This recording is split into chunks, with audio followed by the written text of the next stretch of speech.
apalagi kalau dikaitkan dengan tuntutan terhadap terdakwa yang lain, sangat terlihat jaksa penuntut umum tidak konsisten dan galau dengan aspek motif terkait dengan terjadinya tindak pidana.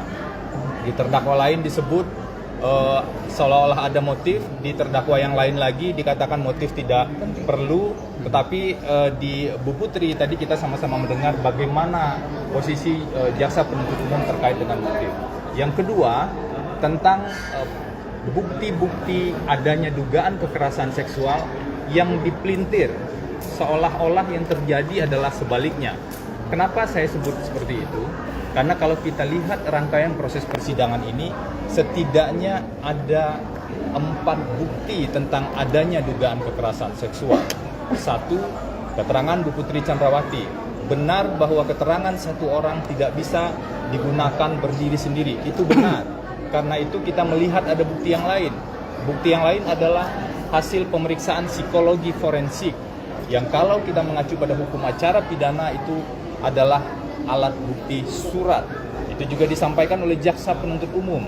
Kemudian ada bukti keterangan ahli yang dihadirkan oleh jaksa penuntut umum. Nah, yang agak lucu juga sebenarnya adalah di satu sisi jaksa penuntut umum menggunakan keterangan ahli tersebut, tapi di sisi lain keterangan ahli yang justru penting itu tidak digunakan atau diabaikan. Ini adalah salah satu bentuk ketidakkonsistenan dalam merumuskan peristiwa-peristiwa dan argumentasi hukum.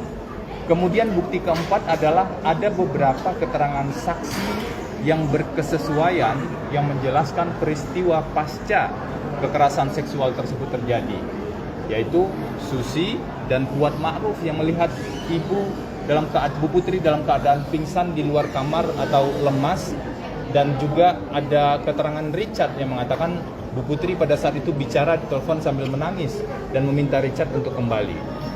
Selain 4 bukti tersebut, kalau kita simak juga salah satu pernyataan resmi dari Komnas HAM.